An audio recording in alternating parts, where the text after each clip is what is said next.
સાથે સાથે આપણે આની પર ખાસ વાત કરીએ તો આ જે P બિંદુ છે એ આ B થી સોરી આ જે DL છે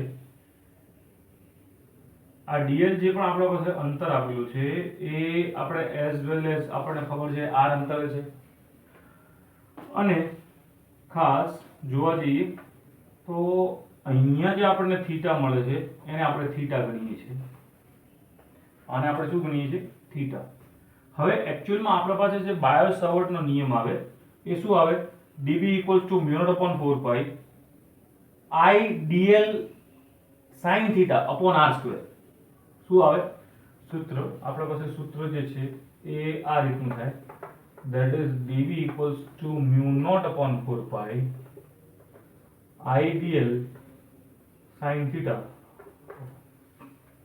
પણ એમાં જે થીટા આવે છે એ dl અને r વચ્ચે આવે છે અહીંયા આપણા પાસે થીટા આપે છે આ સો નાઉ હવે મારે આ થીટા ગોતવો હોય I want to find out this theta તો આ થીટા કઈ રીતે મળી શકે બરોબર સો આ થીટા મેળવવા માટે as we know આ તો એક્ઝેક્ટલી 90 અંશનો ખૂણો થાય if this is 90 તો આ શું થાય 90 minus theta રાઈટ તો આ 90 minus theta થાય એ આપણે sin theta માં મૂકીએ બરોબર તો આપણે એવું લખી શકાય કે અહીં dl અને r વચ્ચેનો કોણ એ છે 90 minus theta તો dB = μ0/4 pi I dl sin 90 minus theta upon r². બરોબર આટલી વાત ક્લિયર થઈ યસ હવે 90 minus theta થાય તો અહીંયા આપણા પાસે આવે છે that is dB = μ0/4 pi I dl આ થઈ જાય છે cos theta r². ચલો હવે વાંધો નથી r theta cos theta આ બધી વસ્તુ તો થઈ right but the main thing is main part જે આપણા પાસે છે એ મુખ્ય વસ્તુ એ છે કે અહીંયાથી લઈ અને એ પોઈન્ટ સુધી આપણા પાસે આ વસ્તુ કઈ પ્રકારે થાય તો ફોર એક્ઝામ્પલ વિચારો કે આ એક આપણે આ લાઈન દોરીએ અને અહીંયા પણ આપણે આ લાઈન દોરીએ તો ધેટ મીન્સ આ જે પોઈન્ટ છે ત્યાંથી A સુધી અને આ પોઈન્ટ થી B સુધી અહીંયા જોઈ શકીએ આ પોઈન્ટ થી A સુધી અને આ પોઈન્ટ થી B સુધી આ આપણને કેટલું મળશે સો કમિંગ ટુ ધ પોઈન્ટ માનો કે અહીંયાથી આપણે લઈએ છીએ આલ્ફા અને અહીંયાથી લઈએ છીએ આપણે બીટા તો આ તો આપણે dl નો આટલું વાત કરી એમાં આપણે l લઈએ તો આટલું લઈએ ચલો માનો કે ઇન્ટિગ્રેશન કરી દો આ l નું લઈએ પણ આ a થી b સુધીના અંતરનું શું થાય a થી b સુધીના અંતર માટે કંઈક આપણે કરવું પડશે બીજી એક વસ્તુ માનો કે આપણે અહીંયા કને b થી ચાલુ કરીએ આ b થી ચાલુ કરીએ તો આ r અંતર પણ વધઘટ થશે એટલે આ r અંતર પણ બદલાશે તો આપણે શું કરીએ કે આલ્ફા અને બીટાના સાપેક્ષે આખું સૂત્ર બનાવી દેવું છે આપણે શું કરવું છે આ જે પણ સૂત્ર આપણા પાસે આપેલું છે એ આલ્ફા અને બીટાના સાપેક્ષે આખું સૂત્ર ક્રિએટ કરી દેવું છે તો શું કરી શકાશે what can we do બોલો તો આની અંદર આપણે એક વસ્તુ કરી શકીએ કે આપણા પાસે આ જે r અંતર છે ને એ r અંતર આખું y ના સાપેક્ષે લઈ લઈએ અને આ થીટા જે છે એ આલ્ફા અને બીટાના સાપેક્ષે લઈ લઈએ આ y અંતર આ r અંતર જે છે y ના સાપેક્ષે અને થીટા જે છે આલ્ફા અને બીટાના સાપેક્ષે આના આધારે કંઈક આપણે એપ્લાય કરીએ તો આપણને કંઈક આન્સર મળી શકે ખરું બરોબર તો આપણે એક કામ કરીએ આ બધા પોઈન્ટ્સ ના નામ આપી દઈએ આ છે p આને લઈ લઈએ o સેન્ટર છે એટલે this is p આ o આને લઈ લો s બરોબર તો એમાં એક કામ કરીએ આપણે cos θ એપ્લાય કરીએ તો in triangle POS cos theta, હવે cos થીટા એટલે તો આ થીટા માટે આ પાસેની બાજુ થઈ, સોરી આ પાસેની બાજુ થઈ અને આ થયું કોણ, તો આપણે લખી શકીએ y upon r, તો r બરાબર શું થાય, y upon cos થીટા થાય. તો ચલો r ની કિંમત તો આપણા પાસે આવી, that is y upon cos theta, એટલે આપણે r માં આપણે y upon cos થીટા મૂકી દઈશું, રાઈટ. હવે બીજી વસ્તુ કે અહીંયા મારે dl ના જગ્યાએ શું લખાય, કારણ કે dl તો જે છે આટલાથી આટલા સુધીનું આખે આખું અંતર છે, અને આ જે પણ dl છે આપણા પાસે જે l ની કિંમત ને dl ની કિંમત નથી. એનું કારણ એ છે કે માનો કે આપણે અહીંયા ઇન્ટિગ્રેશન કરીએ તો થીટા ના સાપેક્ષે થાય, તો આ તો dl છે, તો મારે આ dl ને થીટા ના સાપેક્ષમાં ફેરવવું પડે, રાઈટ. આ જે પણ dl છે એને થીટા ના સાપેક્ષમાં ફેરવવું પડે. તો હવે dl ને થીટા ના સાપેક્ષમાં ફેરવવા માટે શું કરી શકાય, તો એક કામ કરીએ, આને આ જગ્યાએ આપણે tan થીટા એપ્લાય કરીએ. શું એપ્લાય કરીએ, tan થીટા. તો એના એજમાં that is tan theta apply કરીએ તો શું થાય છે જુઓ, tan થીટા બરાબર l upon y, સામેની બાજુ ભાગ્યા પાસેની બાજુ, ઓપોઝિટ upon એડજેસન્ટ, એટલે આ થયું l upon y. હવે આ જે l upon y છે એમાં મારે l ની કિંમત જોઈએ છે, તો અહીંયા આવશે yes l equals to y tan theta, બરોબર છે. હવે આપણે શું કરીએ છીએ, l ને થીટા ની સાપેક્ષે વિકલન કરી દઈએ. શું કરી દઈએ, l ને થીટા ની સાપેક્ષે વિકલન કરી દઈએ છીએ. યસ, તો આ બાજુ લખવું પડશે. તો જુઓ મિત્રો, l ને આપણે થીટા ની સાપેક્ષે, આ l ને અહીંયા થીટા ની સાપેક્ષે વિકલન કરીએ તો dl by d theta is equals to y, તો અચળ છે, અહીંયા થશે d tan theta upon d theta, આવું થાય. હવે tan થીટા નું જે વિકલન થાય છે એ થાય છે sec સ્ક્વેર થીટા. તો અહીંયા કને આપણે લખી શકીએ છીએ કે dl upon d થીટા બરાબર y sec સ્ક્વેર થીટા. આ d થીટા ને અહીંયા ગુણાકારમાં લઈ લઈએ તો dl equals to y sec square theta d theta. એટલે ચલો આપણા પાસે બંને પ્રશ્નો હતા, બંને પ્રશ્નોના ઉકેલ મળી ગયા. એક છે આપણો ઉકેલ આ અને બીજો એક જે ઉકેલ છે એ છે આ. હવે પાછું સમજાવી દઉં છું કે આ વસ્તુ કેમ કરવા માટે. કારણ કે આ r જે છે એ આપણે અહીંથી આટલા સુધી લેશું તો એ r ની કિંમત બદલાતી રહેશે, એટલે આપણે r નહીં, આપણે આ y ના સાપેક્ષે સૂત્ર જોઈએ.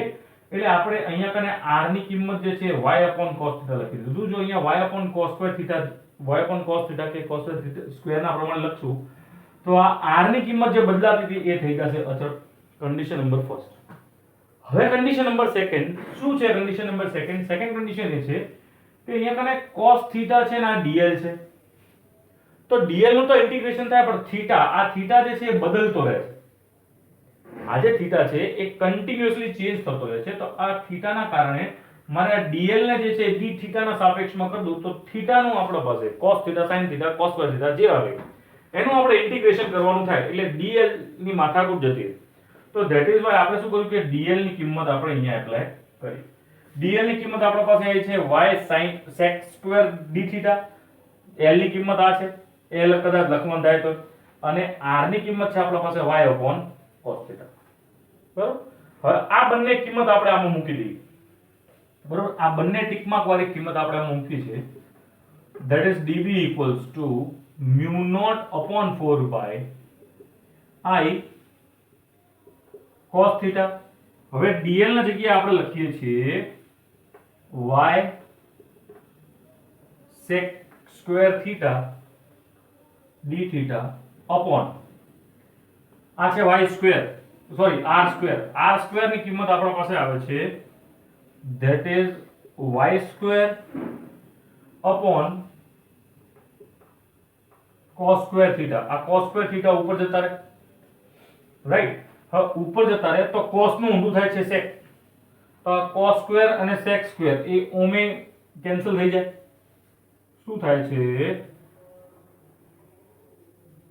sec theta equals to 1 upon cos theta થાય ને એટલે હવે ગુણાકારમાં એટલે આ થઈ ગયા કેન્સલ બીજું એક આ y કેન્સલ તો હવે જે આપણા પાસે કિંમત વધે છે એ કિંમતને આપણે એપ્લાય કરીએ mu naught upon 4 pi I cos theta d theta upon y આટલી કિંમત વધી આપણી પાસે એકવાર ફરીથી ધ્યાનથી જોઈ લઈએ કે આ કિંમત દેખાય છે yes camera is working completely perfect બરોબર છે તો આ કિંમત થઈ હવે જે આ કિંમત છે આ કિંમતને આપણે ફક્ત કશું જ નથી કરવાનું જસ્ટ એન ઇન્ટિગ્રેશન કરવાનું છે શું કરવાનું છે ઇન્ટિગ્રેશન બીજી એક ખાસ વસ્તુ જો આપણે આને ઓરિજિન માનતા હોય તો આ ઉપરનું જે છે એ આલ્ફા અને નીચેનું જે આવે છે એ માઈનસ બીટા કારણ કે આ જો આપણે પ્લસ લેતા હોય તો આને માઈનસ લેવું પડે એટલે આપણા પાસે જે લિમિટ આવશે એ ધેટ ઇઝ માઈનસ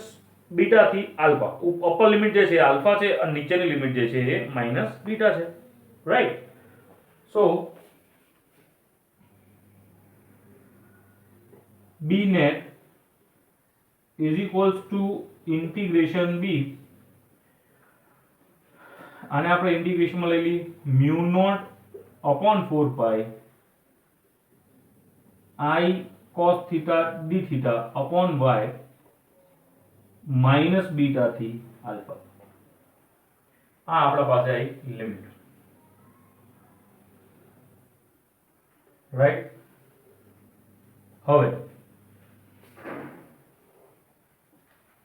હવે જુઓ હવે આપણે ખાલી જસ્ટ એનું ઇન્ટિગ્રેશન કરવાનું છે ઇન્ટિગ્રેશનમાં cos નું સિમ્પલ ઇન્ટિગ્રેશન છે પછી બંને લિમિટ મૂકવાની છે એટલે કશું જ નહીં ડાયરેક્ટ આપણે લખી શકીએ છીએ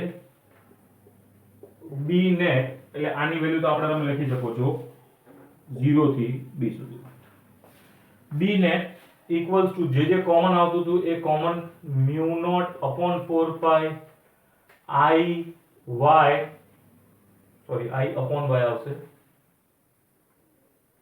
I upon y integration cos theta d theta minus beta થી alpha હવે આનું ઇન્ટિગ્રેશન કરીએ તો that is why b net equals to mu naught upon 4 pi I by y આનું ઇન્ટિગ્રેશન થાય છે sin theta minus beta થી alpha sin નું minus cos થાય ઇન્ટિગ્રેશન cos નું પ્લસ sin થાય ઇન્ટિગ્રેશન રાઈટ હવે આની અંદર જસ્ટ આપણે મૂકવાની છે લિમિટ તો લિમિટ મૂકી દઈએ તો લિમિટમાં શું આવશે આપણા પાસે mu naught upon 4 pi I by y એક વખતે આવશે sin alpha પછી માઈનસ અહીંયા આવશે sin minus beta હવે મિત્રો તમને બીજી વસ્તુ કહી દઉં કે sin ની અંદર માઈનસ થીટા હોય એ માઈનસ બારે આવતા રહે તો that is why b net equals to mu naught upon 4 pi I upon y અહીંયા આપણા પાસે આવશે sin alpha plus sin beta આનું સૂત્ર ગુજરાત ગવર્નમેન્ટના ટેક્સ્ટ બુકમાં ખાલી સૂત્ર આપેલું છે જ્યારે આપણે અહીંયા કને આ સૂત્રની તારવણી કરી છે બરોબર મિત્રો I hope it is correct તમે ધ્યાન આપી શકો છો બરોબર છે હવે આમાં ગમે તે રીતે આપણા પાસે કન્ડિશન જે છે એ બદલાતી રહે આપણા પાસે કોઈ પણ જે કન્ડિશન છે એ કન્ડિશન બદલાતી રહે કઈ રીતે બદલાતી રહે એ ખાસ આપણે ધ્યાન આપવાનું છે મિત્રો બરોબર તો I hope take the screenshot of this આનું સ્ક્રીનશોટ લઈ લો અને પછી આપણે આગળ વધીએ છીએ રાઈટ કન્ડિશનો કઈ રીતે હોઈ શકે જો તમને એક્ઝામ્પલ તौर પર આપું કે માનો કે આજે આપણા પાસે ફિગર આપેલી છે આ ફિગરના અનુસંધાનમાં અહીંયા કને આપણે ફિગર બનાવી કે આ એક પોઈન્ટ છે આ પોઈન્ટ અહીંયા આપેલો હોય રાઈટ તો આ રીતની વાત કરી હોય તો આ પોઈન્ટ જો અહીંયા આપેલો હોય તો એક થીટા જે આપણા પાસે થતા હતા બીટા વાળા એ તો થઈ ગયા 0 તો આ કન્ડિશનમાં બીટા થાય છે 0 અને આલ્ફા ની કંઈક આપણને કિંમત મળશે એકોર્ડિંગલી તો જે આલ્ફાની કિંમત મળે આલ્ફામાં આવે બીટા 0 થઈ જાય, તો μ0/4 pi i by y sin alpha. બરાબર, સિમ્પલ. બીજી વસ્તુ કે જો માનો કે આ આપણા પાસે અનંત વાયર આપેલો હોય. શું આપેલું હોય? અનંત વાયર. તો હું તમને હજી એક સિમ્પલ વસ્તુ કહી દઉં. આપણે આનો ફોર્મ્યુલા એપ્લાય કરેલો છે. અનંત વાયર આપેલો હોય, આ બાજુ પણ અનંત અને નીચે પણ અનંત અને અહીંયા કને કોઈ પોઈન્ટની વાત કરી. તો આ પોઈન્ટ જે છે એ અહીંયાથી આમ અને અહીંયાથી આમ, આ થીટા ક્યારે મળે? તો એવું કહેવામાં આવે છે કે જ્યારે આ પ્રકારના બે સંજોગો સર્જાય તો અહીંયા કને જે થીટા, આ જે થીટા બનતા હશે, જ્યારે આ બે મળશે એ 90 અંશના હશે. તો અહીંયા પણ sin 90 sin 90 1 + 1 ધેટ ઇઝ 2. એટલે આવા સંજોગોમાં અહીંયા આપણા પાસે જ્યારે આ બને તો b net = μ0/4 pi i by y અને કૌંસમાં થઈ જાય 2. એટલે આનું સૂત્ર બને છે μ0/2 પાઈ i બાય y. કયા કેસમાં? Alpha = beta = 90. આ પ્રકારના સંજોગો હોય તો આપણા પાસે આ રીતની પરિસ્થિતિ સર્જાય છે. રાઈટ? બાકી આ છે આપણા પાસે ઇમ્પોર્ટન્ટ સૂત્ર જેને તમારે ધ્યાનમાં લાવવાનું છે. સો આ સ્ક્રીનશોટ પાડી અને નોટ ડાઉન કરી. Thank you so much.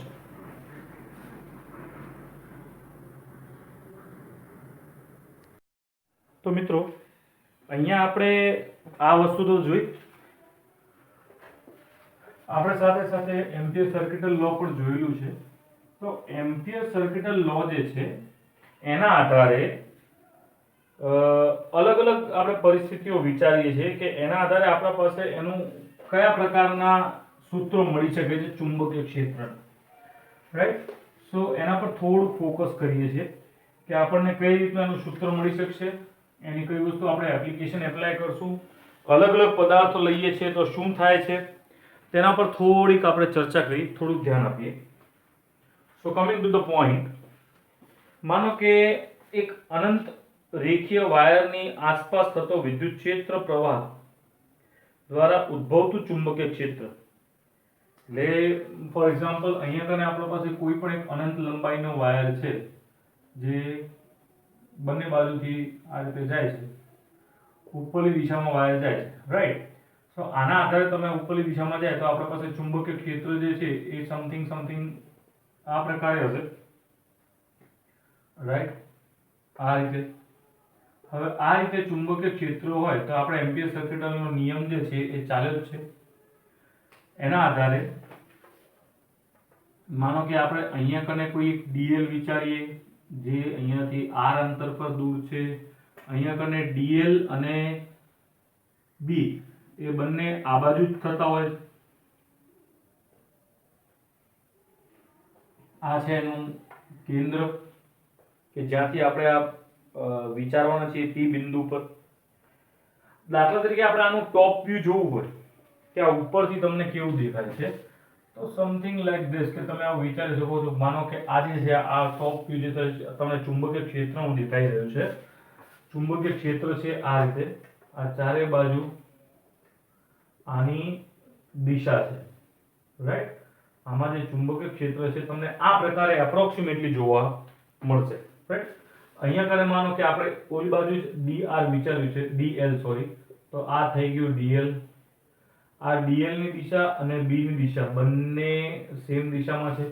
માનો કે આપણે આ dl અહીંયા વિચારીએ તો આ ની દિશા આ બાજુ, માનો કે dl ની દિશા આ બાજુ છે તો આ બાજુ છે તો આ રીતે. ધેટ મીન્સ આના સ્પર્શકની રીતે આપણને દિશા આની જોવા મળશે. Coming to the r.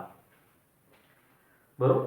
સ્પર્શકના આધારે આપણને આની દિશા જોવા મળશે. નાઉ according to Ampere circuital law જે કે છે that is b dot dl mu naught epsilon I inside. આમાં I જે છે એ inside આમ તો છે, સોરી આમ નહીં, ક્રોસ આવશે. હા, ક્રોસ આવશે. તો ક્રોસ આવશે એટલે આપણા પાસે આ બહાર આવતું હોય તો આ આની અંદર જાય.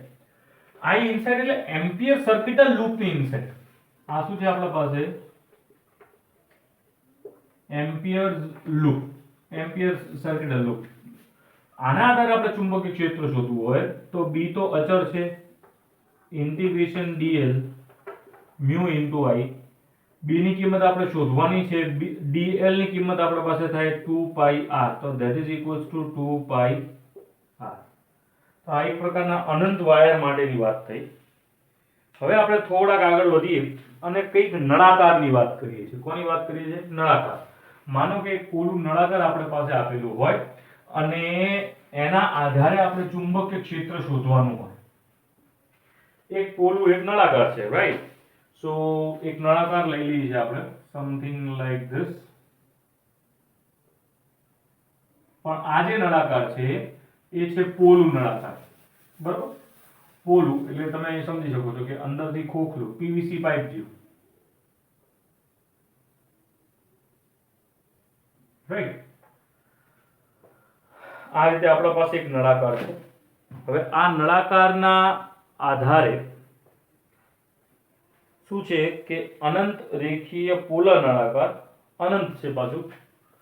માનો કે આ જે છે એ અહીંયાથી પણ અનંત અને અહીંયાથી પણ અનંત, આ અનંત અને અનંત, એ જ રીતે આ બાજુ પણ અને આ બાજુ પણ, બંને બાજુઓ અનંત આપેલા છે. એના કારણે એક બંધ ગાળાનો આપણે એમ્પિયર લૂપ વિચારવાનો છે. બંધ ગાળાનો એમ્પિયર લૂપ વિચારીએ તો કઈ રીતનું થાય? તો માનો કે એક એમ્પિયર લૂપ જે છે એ આના બારે વિચારીએ, એક એમ્પિયર જે લૂપ છે એ આના અંદર વિચારીએ. બહારનો જે એમ્પિયર લૂપ છે એ સમથિંગ લાઈક ધીસ, આ રીતે હશે. આ એક્ઝેક્ટલી આ રીતે, આ આની અંદર આમ જાય છે અને બહાર પાછો આવી જાય છે. આ છે એમ્પિયર સર્કિટલ લૂપ. અને આમાં પણ આપણે એ જ રીતે વિચારીએ કે આ જે પણ કોઈ નળાકાર છે એ નળાકારમાં ઉપરની દિશામાં વિદ્યુત પ્રવાહ જાય છે. ઉપરની દિશામાં જતો હોય તો આ રીતે આમ થાય, રાઈટ? તો હવે એક આનું આ રીતે થાય અને બીજું એક જે છે એ આ રીતે થાય અંદર, કે એની અંદર જે છે એ આપણા પાસે ચુંબકીય ક્ષેત્ર જે આપણને મળતું હશે તે કેટલું મળતું હશે, રાઈટ? સો સૌપ્રથમ આપણે નળાકારના અંદરની વાત કરીએ. તો નળાકારના અંદરમાં એનો ટોપ વ્યૂ જોઈએ તો નળાકારની અંદર એનો ટોપ વ્યૂ જોઈએ તો સમથિંગ લાઈક આપણને આ રીતે જોવા મળશે. આ નળાકાર છે, રાઈટ? અને એની અંદર આ ચુંબકીય ક્ષેત્ર માટેનું લૂપ. આનું આપણે લઈએ છીએ રેડિયસ કેપિટલ આર, આનું લઈએ છીએ સ્મોલ આર, આ છે બિંદુ પી. હવે આની અંદર જોવા જઈએ તો આપણે ફાઇન્ડ કરીએ that is integration B dot d l mu naught I inside. Mu naught I inside, I inside નો મતલબ થાય છે કે લૂપની અંદર વહેતો પ્રવાહ. હવે આમાં લૂપની બહાર વિદ્યુત પ્રવાહ છે તો આ વેલિડ થતું નથી. અને જો આ વેલિડ ન થતું હોય તો આમાં આપણા પાસે મળે that is integration b dot dl equals to 0, that is why b equals to 0. એટલે આના કારણે નળાકારની અંદર આપણને ચુંબકીય ક્ષેત્ર મળતું નથી, નળાકારની બહાર જ ચુંબકીય ક્ષેત્ર મળે છે. આપણે વાત કરીએ છીએ પોલાની. પોલું નળાકાર હોય તો આનો એમ્પિયર સર્કિટલ લો ની અંદર આપણે એક વાયર વિશે જોયું હતું કે જે વાયરને આપણે નળાકારના સ્વરૂપમાં લીધું હતું, પણ એ વાયર અંદરથી નક્કર હતું. જ્યારે અહીંયા શું છે? વાયર અંદરથી પોલું છે, બરોબર? તો આ પોલા વાયર માટે એની અંદર ચુંબકીય ક્ષેત્ર જે છે એ શું થાય છે? 0. એટલે આપણે ખાલી અહીંયા લખી દઈએ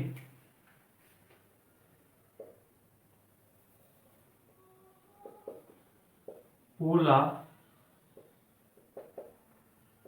નળાકાર ની અંદર b = 0, રાઈટ. હવે એ જ રીતે આપણે બહાર લઈએ છીએ. હવે બહાર લેતા હોઈએ તો ફોર એક્ઝામ્પલ આ છે નળાકાર અને આ જે આપણે લીધું એ એની બહારનું લૂપ. આ બહારનો લૂપ જે છે આનો ટોપ વ્યૂ તમને આ રીતનો દેખાશે.